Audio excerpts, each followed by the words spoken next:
I got the milk. Up the pipe! It's been a while. G'day guys, Nate here. 100 plus days since my last upload. Sorry for the Irish goodbye for 2025. I am back for season 2026, season 2 technically of this channel.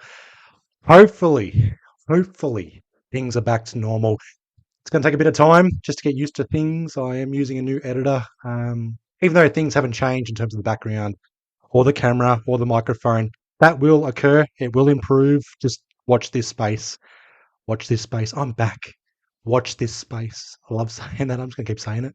Watch this space. But yeah, I've missed you guys. Hopefully you guys have missed me. I saw my subscriber count go down. It went above 700, went below 700, went up to 715. Now it's near 701. But thank you guys for 700 subscribers. And thank you guys for getting me below 700 subscribers again. And it's likely going to fluctuate again. It may even decrease. You may be looking at this right now and going, who the fuck is this guy? And you decide to unsubscribe. But I am back. I apologize for being away for so long. I initially recorded a part where I explained my absence. You're going to find out why. It's not ideal, particularly in the content creating space and also working a full-time job. You sort of get where I'm heading towards with that. I am going to explain why I've been away for 100 plus days.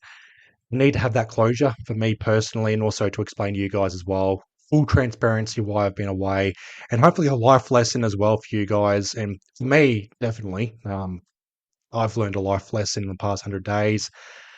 It's not been ideal for me being away for 100 plus days, but I keep saying 100 plus days. But again, being back, again, you'll find out why I've been away for so long. I'll put it on Instagram as well. And that's another thing as well. I have started an Instagram page for Nate Talks Pies. Give that a follow. I'll put the link in the description below. I'll have it on screen as well throughout the video.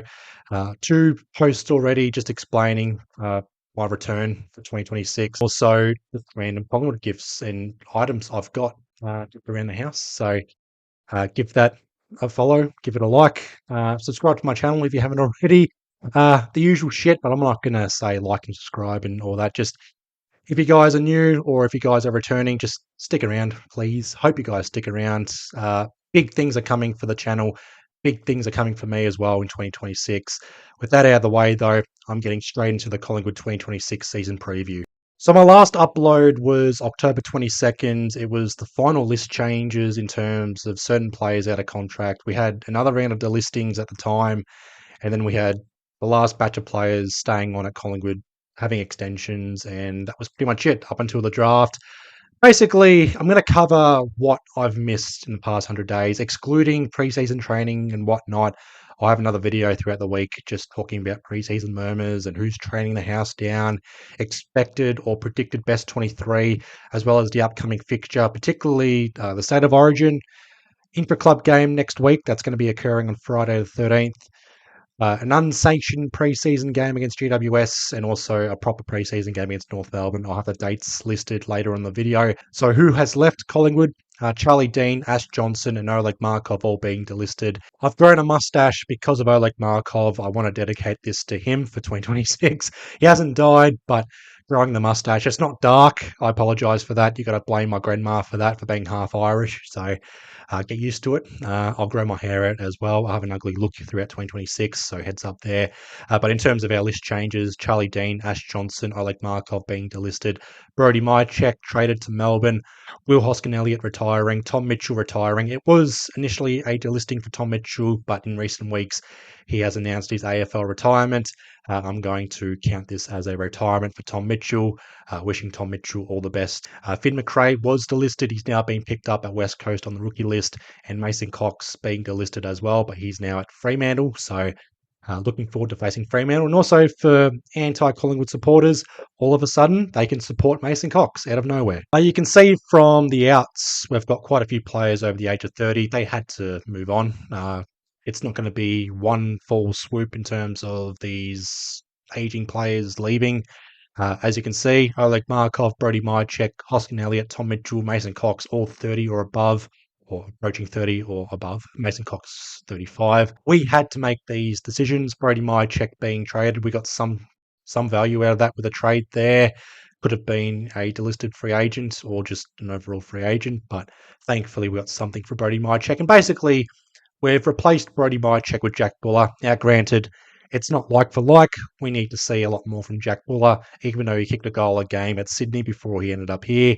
And Sydney has picked up Charlie Curnow as well. So in terms of an untechnical three-way trade, we look worse off, I guess. Jack Buller, I guess the least experienced of the lot. Charlie Curnow, the star player, even though he had a pretty bad 2025, and Brody Mychek, aging player, but a solid hand for Melbourne and their key forward stocks there. So it's a win-win-win, I reckon, overall. The ins for Collingwood, as stated, Jack Buller traded in from Sydney. He'll be wearing the number 34. Now, this time last year, I think we were expecting Tom McGuan as a father-son pick and wearing number 34.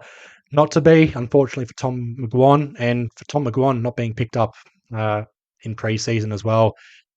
Injured training at Adelaide, unfortunate there. Hopefully, Tom McGuan's picked up somewhere in the VFL or somewhere in the state leagues, and he works on his craft, builds up a physique, and he's able to find a spot on an AFL list eventually in the future.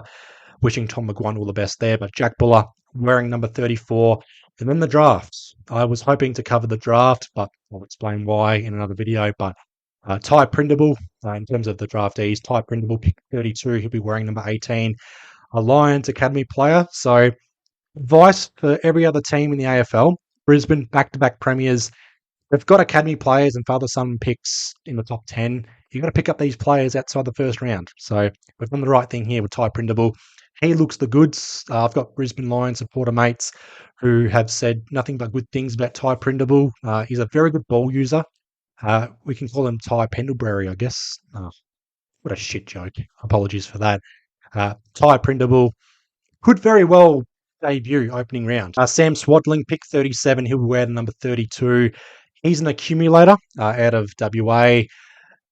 I don't think he'll debut opening round, but I reckon he could have a solid start to his career at VFL level, and he could find himself debuting at AFL level this year. We do need some dance partners for Nick Dacos in the midfield going forward. Long-term partners for Nick Dacos. It's Nick Dacos or bust for Collingwood's midfield so far. And Sam Swadling, an accumulator. I guess the only issue, is his efficiency, but I think they'll come good early on for Sam Swadling. Zach McCarthy, pick 55 from the Oakley Chargers, an academy player for us. He'll wear number 37. He's a ruck forward. He'll be behind Oscar Steen in terms of ruck stock options, and also behind guys like Dan McStay, Jack Buller, Charlie West, and also to lesser extent Tim Membry as key forward. So Zach McCarthy will be starting not from the back foot, but to develop.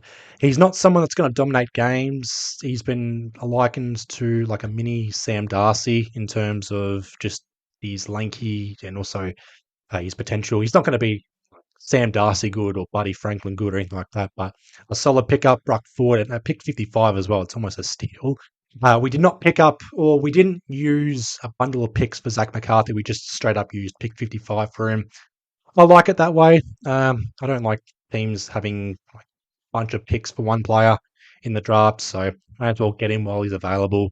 And we picked up Angus Anderson, pick 57. Angry Anderson, pretty straightforward nickname there. He'll wear the number 41, formerly from Brody Mychek.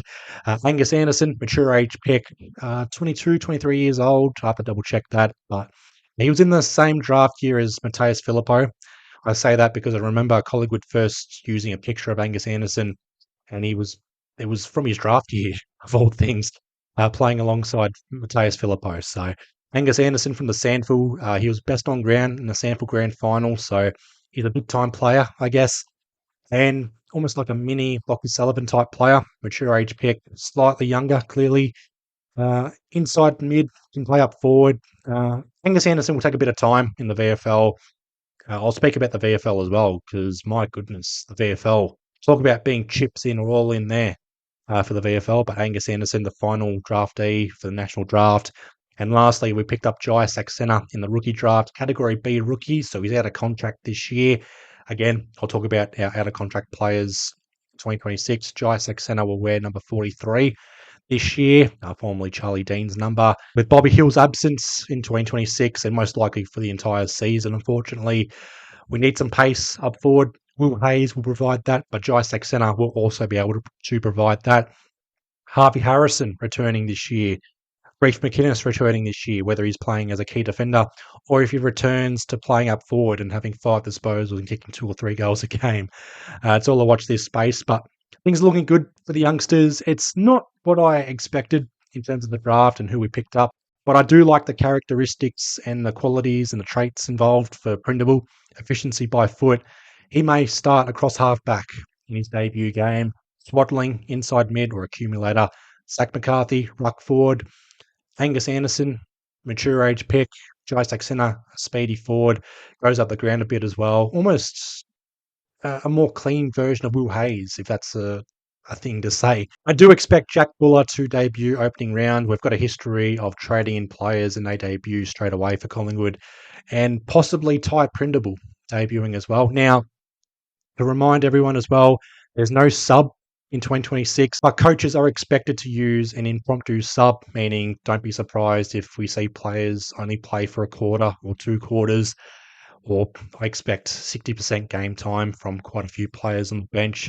We may be going back to the good old days of certain players only playing a quarter or a half footy. Very little interchanges. Now, I'm not going to dissect the fixture round by round, but I'm going to mention every single game we have this year, early expectations, and also just Collingwood's overall expectations in 2026. Not an outright prediction. Again, I'll have a separate video, having a predictions video for 2026, going over my predictions last year, unfortunately. I've got to hold myself accountable for that. But in terms of our 2026 fixture, we start, again, opening round against St Kilda. It's a St Kilda home game, MCG, Sunday night, 7:20 p.m. It's a new look St Kilda, but they've brought in quite a few players, so it's a new look St Kilda. In terms of opening round, I'm not a fan of the concept at all. I'm not a fan of certain games starting here and then other teams having a bye. 2 years ago, 4 games to start the season opening round. We lost to GWS up there. Last year, we got smacked against GWS up there by 52 points. Only 2 games. It was initially meant to be 4. This year, it's 5 games for opening round, so 8 teams have the bye for opening round. I'm not a fan of it. I prefer every team just start as normal for the fixture. Round 1, just round 1. Richmond, Carlton, start the season, and then we go from there. I don't get this opening round nonsense. Granted, the NRL's in Las Vegas. They're not starting their season until later on. I guess it's a cash grab to get fans in Sydney, in Brisbane as well. I've seen ideas where we start games in every single state. Yeah, that's pretty much what the fixture is. It doesn't have to be an opening round concept where we have 1 game in Perth, 1 game in Adelaide, 1 game in Sydney, 1 game in Brisbane, yada, yada, yada. I prefer we just start round 1 as round 1. 9 games, normal fixture at the start of the season. That's all I ask. I'm not a fan of this opening round nonsense at all. We are playing at the MCG. You'll see comments all of a sudden, oh, we're not travelling for opening round. I don't care. I'm not a fan of it at all. Sorry about that. It's just, even if we win against St Kilda, I'm still not going to be a fan of it. We win, not a fan. We lose, definitely not a fan. But I think opening round's going to be our kryptonite going forward. I'd rather just not play it. Just round 1. That's all I ask. Just round 1. Now, last time we played St Kilda, we beat them at Marvel Stadium. Nick Dacos, heavy tag from Windhager. Expect that to occur again on the MCG service. But we beat them by 34 points. The last time we played St Kilda in the first round of a season was 2022. A new look Collingwood. We won that game. This is a new look St Kilda. Not a new coach, but new players for St Kilda. On the lookout for Max King, possibly missing opening round. Darcy Moore, possibly missing opening round. So we could be exposed for height up forward. Rowan Marshall, TDK, ruck forward combination. Does it work against Darcy Cameron? And Jack Buller, most likely debuting. Can he be a point of difference in this game for us?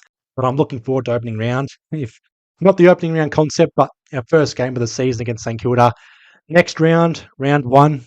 We play Adelaide Saturday night MCG. Adelaide's first game of 2026. Can we expose them with our first game of the season a week prior? Adelaide starting their season. We beat Port Adelaide last year in a similar situation. Adelaide, minor premiers, knockdown straight sets. Unbelievable. I mean, we played a heavy part in that. Hawthorn with the rest. Well, they did most of the work, but We did 40% of the work. Adelaide, they're looking to bounce back. I don't have high hopes for Adelaide. I don't think they'll be top four in 2026. I do think they'll be in the mix, but don't be surprised if Adelaide fall back a bit, particularly being minor premiers and then losing the way they did. But Adelaide haven't beaten us at the MCG in, I think, 10 or more years. It's, bit of a drought there for Adelaide. They did beat us finally last year by 3 points, and then they lost to us a few weeks later in the qualifying final. Round two, we've got the bye. Now, the VFL season starts in round two, and we've got the bye there as well for the VFL. So round two will be a bye week, Pies Waffle, properly this time from me. So watch this space there. Round two, a bye for the AFL and the VFL. I'm not too sure when the VFLW season starts, but you'll hear me talk about that in the season. Round three, Marvel Stadium, Friday night against GWS. The first time we play the Giants at Marvel Stadium ever.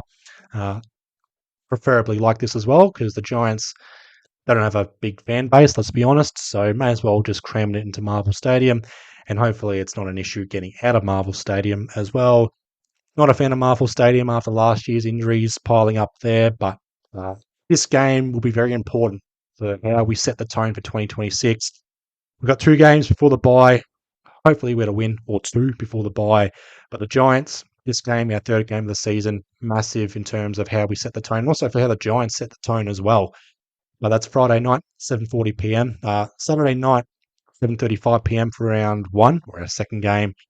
Round 4, we take on Brisbane Thursday night, the Gabba. That's Easter Thursday, or it's not a real concept, Easter Thursday, but Thursday night, Gabba, Brisbane Lions. That's at 7:30, so weird times to start the season. 7:20 on a Sunday, 7:35 p.m. on a Saturday, 7:40 p.m. on a Friday, 7:30 p.m. on a Thursday.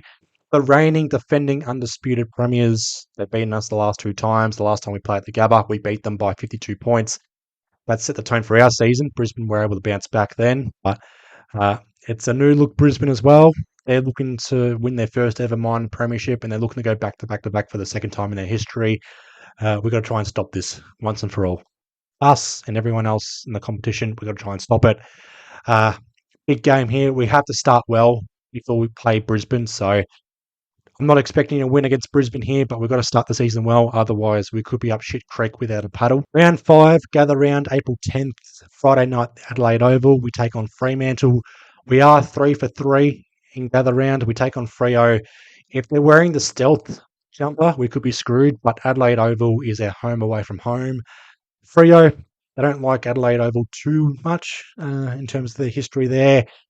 Big game. We're taking on Mason Cox and friends there. Round 6, Thursday night, MCG. It's a Carlton home game, the old enemy. Thursday night, 7:30 p.m. It's a new look Carlton side. This is where I'm going to start just burning through each game. Round 7, Anzac Day, April 25th, Essendon, MCG. That's a Saturday afternoon. Our first afternoon game of the season, 3:15 p.m. start. Think of Essendon and Saturday afternoon. I think about 2009. Hopefully it's not the case, but the last time we faced Essendon on a Saturday, Anzac Day, we beat them by 20 points. It was an ugly game in 2015. That's all I can say on that, I guess. But we've beaten Essendon the last 4 times, but 2022, 2023, draw in 2024, and beat them last year. We don't take on Essendon twice again. So it's just Anzac Day only against Essendon. Same with Melbourne, just birthday only for them. No double up against Melbourne. Round 8, that's a Thursday night game, 5-day break. Home game against Hawthorn, MCG, Thursday night, 7:30 p.m. Now, my prediction, and I'll mention this in my prediction video as well, but I'll say it now. I predict Pendlebury will equal the games record, or the VFL AFL games record on Anzac Day, and I think he's going to be rested Thursday night, 5-day break. Pendlebury and a few other veterans as well will be rested Thursday night against Hawthorn. Last time we played Hawthorn, one of the worst losses I've ever attended, and one of the worst losses under Craig McRae, or the worst loss under Craig McRae, one of the worst losses I've ever seen. So hopefully not the case again. Round 9, it's an away game, quote unquote, May 9th against Geelong, MCG, Saturday night, 7:35 p.m. My prediction is Scott Pendlebury will break the VFL AFL games record in this game here. An away game, but technically it'll be a Collingwood home game here. And this is where Pendlebury breaks the record. I will be there for this game. Now, in terms of my attendance for Collingwood games this year, I went to 15 games last year. You will see way less of me at Collingwood games this year, except for the VFL. I will attend a lot more VFL games this year. I will attend opening round, round 1 against Adelaide and round 3 against GWS. And I will attend whatever game it is where Pendlebury breaks the record. And I will definitely attend round 24, the final home and away game of our season. Round 10 on the road, taking on Sydney, SCG, Friday night, 7:30 p.m. Hopefully, or not hopefully, but I expect Sydney to bounce back. So it'll be interesting how Sydney fares by the time we take on Sydney. Also for the Cats as well, for that matter. They're coming off a 47-point loss in the grand final. The history there for teams who lose by 40-plus points in the grand final. They failed to win the final the following season. I'll talk about that a little bit later in terms of the wildcard round. I'm a fan of certain concepts there. Round 11, it's a Saturday twilight, MCG taking on the West Coast Eagles. You would think this would be a reprieve for us in terms of trying to get a win, get our confidence up, but you don't know. You don't know where West Coast is going to be at this point of the season. You would expect this to be a straightforward win, but you never know for a team like West Coast coming off just one win. But they're looking to bounce back and rebuild again. So they're starting from the bottom up. So nothing but good things for West Coast. Wishing them all the best. The last time we played West Coast, we beat them in an ugly win at Marvel Stadium, this time at the MCG here. Round 12, Marvel Stadium. It's an away game. It's a Bulldogs home game, thankfully, at least. Bulldogs hosting us at Marvel Stadium. I'm not looking forward to taking on Sam Darcy and friends here. Saturday night, Marvel Stadium, 7:35 p.m. start. Round 13, King's birthday, June 8th, Monday afternoon. Big freeze at the G, taking on Melbourne. Only once we're taking on Melbourne here. Last year, I wasn't able to watch it, so there was no review. The following week was our bye round, so I did a bye week Pies Waffle, just brief overview of the game. And that will likely be the case again for me this year. Won't be surprised if I don't review the King's birthday win or the King's birthday clash. Sorry, Melbourne fans, if you're watching this. I'm not saying we're going to win just yet. Just yet. Yeah, my early expectations is I'm not going to be able to watch the King's birthday clash. I won't be able to review it as well. Expect a preview at best. And then in a bye week, Pies Waffle for the week after. I'll talk about the game and our mid-season review. Round 15, June 20th, Saturday night, taking on Port Adelaide MCG. The last time we took on Port Adelaide, we smashed them by 91 points MCG. Saturday night as well. First win of 2025. So maybe another win here for Port Adelaide. It looks like an easy fixture. West Coast Bulldogs. West Coast tricky against the Dogs, and then Melbourne, and then Port Adelaide and the bye in there as well. And then afterwards, we take on Richmond round 16. This is where the floating fixture comes in. Again, not a fan of the floating fixture. Don't be surprised to see this released probably end of May, so not enough time to really properly prepare for it. Richmond MCG round 16, round 17, Gold Coast Suns at People First Stadium. Now, this is 4 seasons in a row or 5 seasons in a row. We're taking on Gold Coast up there. You may think, when's it our turn to host Gold Coast? I'm a fan of this, to be honest. I am a fan of going up to Gold Coast during the Term 2 holidays and taking on Gold Coast at People First Stadium. It attracts a crowd, particularly last year. We lost to them by 6 points, but it was a massive game. The Gold Coast Suns arrived. I'm a fan of it. It reminds me of when we took on Sydney in the split rounds in the 2000s. We would go up to ANZ Stadium. I don't know what it's called now, but we would beat them up there. We're not beating Gold Coast in the last few years, but I like this fixture. Unpopular, I guess, but I enjoy these games. I reckon keep it as it is. We go up there. We take on Gold Coast at People First Stadium during the school holidays. Leave it as it is. Round 18, Marvel Stadium. We take on North Melbourne. We are hosting this game. I don't know why. It's a Marvel tenant. We don't know where North Melbourne's going to be at this point in the season. Are they going to arrive? They always present as a bit of a danger game for us. We have beaten them the last few times. The last time we lost to them was 2019. Round 19, MCG. We host Carlton as a double up. Round 20, Adelaide Crows at the Adelaide Oval, double up there. The last few, or the remaining games are double ups for us. Round 21, we take on Geelong again, MCG. This time we host it. Round 22, we travel up the stadium, taking on West Coast. We don't know where they're going to be by then. The last 2 games could be very tricky in terms of where we are in the season if we need to get into the top. I was going to say top 8, but second wildcard round. Top 6, wildcard round, staying in finals contention, you name it. Round 23, Hawthorn MCG. Round 24, Brisbane Lions at the MCG. Now, In terms of the last round, that's done on purpose. We are taking on Brisbane, final home and away game. Could be our last game of the season. It could be Scott Pendlebury's final game, and how fitting as well. Pendlebury debuting nearly 20 years ago against Brisbane, Saturday night, the MCG. Could be a Saturday night game here against Brisbane, and it's Pendlebury's final game. The AFL have introduced the wildcard round. Now, you've heard my opinions on certain themes. I'm not a fan of opening round. I am a fan of gather round. And I'm also a fan of travelling up to the Gold Coast Suns. That's not a theme, but opening round, not a fan. Gather round, I'm a fan of. Wildcard rounds, I'm mixed on it.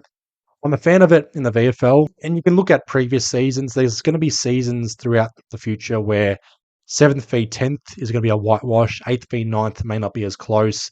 You may see some upsets. I don't expect the Premier to come from this position this year, although the Dogs won it from 7th in 2016 when they implemented the finals bye. So there'll be a finals bye for the top 6 teams, and then 7th v 10th, 8th v 9th. The highest ranked team will take on the team that finished 6th, and the lowest ranked winner will take on the team that finishes 5th. And after that, basically a normal final series from there. We're basically trying to confirm the 7th and 8th seed for finals to take on 5th and 6th in the elimination finals. Basically, it's a cash grab. It's 2 extra games in the season. I see it for what it is, and I'm going to be a wait and see on it. Don't be surprised if it's going to fall flat on its face with who takes on who in the wildcard round. It can work. We've seen some good wildcard round games in the VFL. And then, as expected, September is going to be the final series. Whether we get there or not, nobody knows. Only God knows from here. But some key notes on certain fixtures coming up. Next Friday, February 13th, Friday the 13th, open training for Collingwood, 4 p.m. to 6:15 p.m. This is expected to be our intra-club game. It's nothing official just yet. I hope they announce it pretty soon. February 20th, Friday morning. I say Friday morning, not Friday afternoon or Friday night. We take on the Giants in an unsanctioned preseason game in Bundoora, Tony Sheehan Oval, La Trobe University. Friday, 11 a.m. Hopefully this is on KO. KO has upped their prices again. Stingy bastards. But an unsanctioned preseason game against the Giants. We take on the Giants in round 3 or round 4, Marvel Stadium, I forgot already.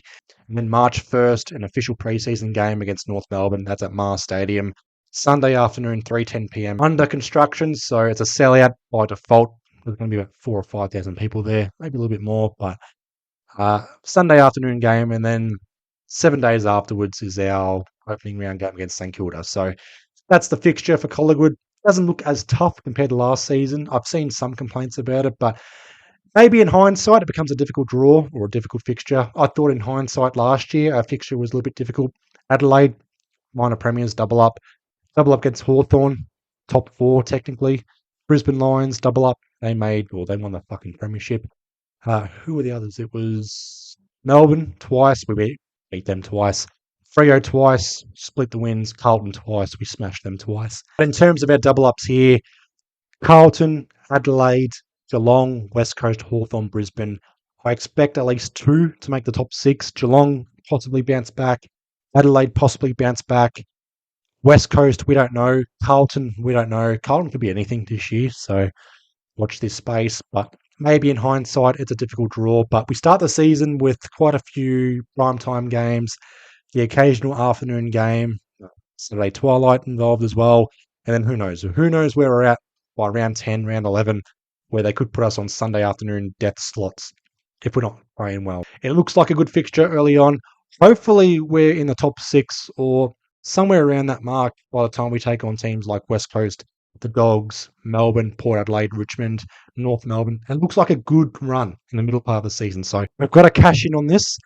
And most importantly, we cannot be resting our veteran players at a time of the season where we need to solidify ourselves. We can't rest our players again.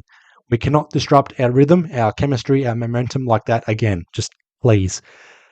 Jared Wade, you're better than that. Our coaching staff and our selectors, you're better than that. And our players, they're better than that as well. Just in terms of our possible milestones for this year, now there's a maximum of 28 games available, 23 home and away games, and 5 potential finals games. Now, the wildcard round is considered a finals game. I am not a fan of that concept at all. I think the wildcard game is used to get into finals.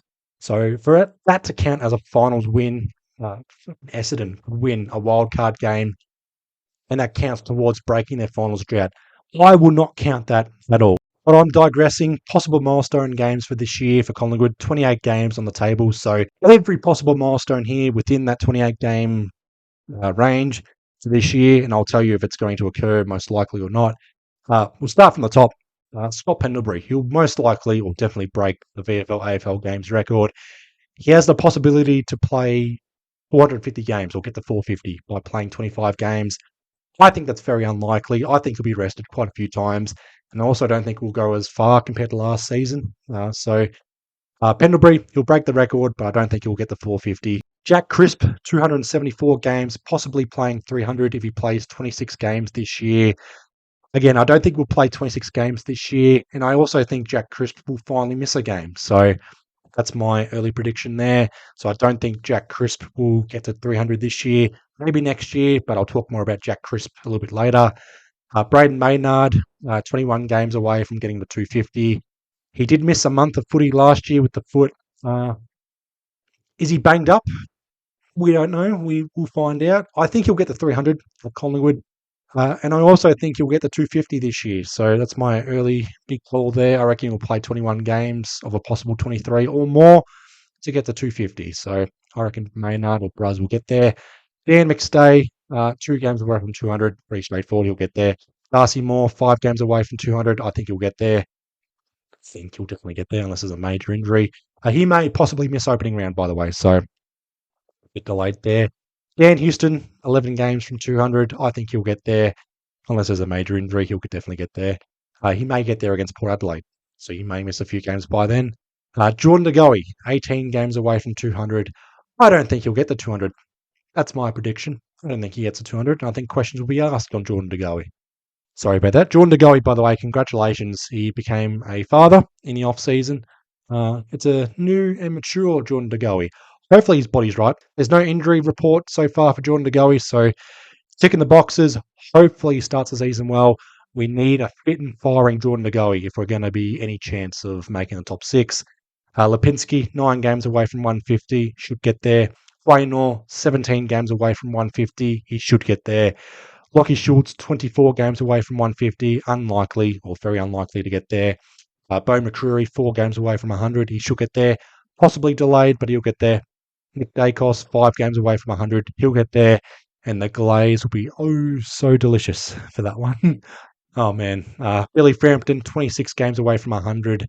Very unlikely. And it's a watch this space for Billy Frampton. He's out of contract this year. Ned Long, 13 games away from 50 games. I'm going to count 50 games as a milestone. Will likely or very likely get there. And Lockie Sullivan, 26 games away from 50. And McInnes, 27 away from 50. Very, very unlikely those two get there. 16 players in the mix for milestones this year. I reckon 9 players will get there. I got the milestones correct last year. I predicted 9 and we got 9. And I predict another 9 this year. But we've got 16 players possibly getting to milestone games this year. We've got 14 players out of contract this year. Now, we got rid of 5 players over the age of 30 in the off-season last year.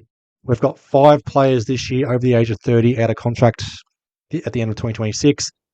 From the top, Pendlebury, 38 years old, out of contract. Jeremy Howe turns 36, out of contract this year. Sidebottom, 35, out of contract this year. Jack Crisp, very interesting, has the games or most consecutive games record. Durable, reliable, loyal to Collingwood. You would think surely there's 2 or 3 years on the table for Jack Crisp. He's consistent, he's solid. He averaged 20 disposals a game last year. Unless his form drops off or all of a sudden he gets an injury, then I'd be worried for Jack Crisp. I expect Jack Crisp to stay on at Collingwood for another 2 or 3 years. There is a factor as well for Crisp. His best mates, Myercheck off the Melbourne, Oscar Elliott retiring. Maybe a club in the rebuild wants someone like Jack Crisp for 2 or 3 seasons. You never know. Watch this space, but it would be extremely cruel for Jack Crisp to not get a new contract if he stays on and plays consistent footy again. But if he gets injured, i.e. a Brett Deledio at Richmond, where he played non-stop for 10 or 11 seasons, and all of a sudden, old man calf comes into play. So Jack Crisp, hopefully he's not injured. Hopefully he remains the same. Hopefully he plays on at Collingwood. Hopefully he gets a 300 next year, or possibly this year if we play 26 games or more. Tim Membry turns 32 this year out of contract. I reckon he won't be offered a new contract unless he kicks 30 plus goals again, unless we don't get Ben King up forward, unless we delist or get rid of, or we restructure. We restructure. I'm getting tired. But Tim Membry, I reckon, solid hand for us last year. He'll be a solid hand for us this year, but I don't think he'll be on Collingwood's books next year. Billy Frampton, interesting one here. Key defender, out of contract, turns 29, or turns 30, sorry, end of the season. 29 now. As a key defender, he should stay on, but don't be surprised if it's going to be for 1 or 2 years only, unless a team comes knocking and he plays for a fourth club elsewhere. Watch this space for Billy Frampton. Lockie Sullivan turns 29 this year. Probably unlikely, I reckon, to stay on, unless he's in the best 23 and stays there. His season ended early last year with a PCL. He played, I think, 10 games in a row, 10 or 11 games in a row for Collingwood last year, and then got injured. He was a sub a few times. No sub this year, as stated earlier. So very interesting how Sullivan goes, whether he gets into the best 23 or not. Solid hand for us. And then we get into the youngsters. Will Parker turns 24. Hopefully stays on. He keeps improving year by year. If he keeps doing that, he'll be in the best 23. Jacob Ryan, halfback flanker. He should be replacing Jeremy Howe, but he's out of contract this year. He may not even get another game for Collingwood. Hopefully it's not the case. Jacob Ryan needs to be playing AFL footy to stay on beyond 2026 for Collingwood. Ed Allen, probably the most interesting one in terms of trade value for us if he is to be traded. Turns 22, in and out of the side, but he is improving just like Will Parker.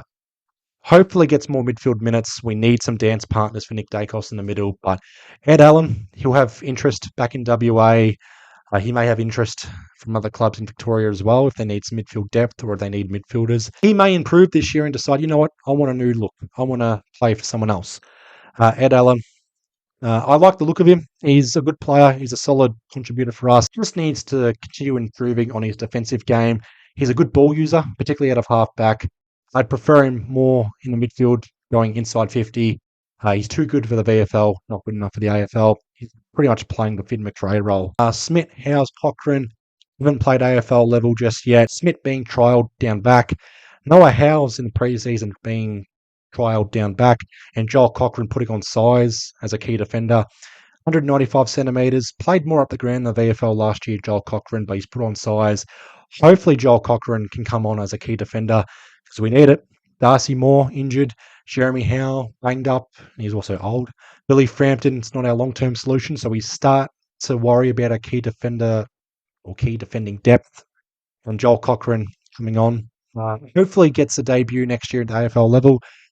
Bit of a scare recently in pre-season training. Hopefully it's not a major injury. Hopefully Joel Cochrane's able to play AFL level this year. We need key defenders coming through for us, and Joel Cochrane fits the bill. And Jai Saxena, Category B rookie, out of contract this year, but hopefully not for too long. I expect Jai Saxena to sign on or extend at Collingwood. He's coming on pretty good in pre-season. I expect him to come on in the VFL and maybe a surprise inclusion in the AFL for a debut, but let's watch this space. But 14 players out of contract.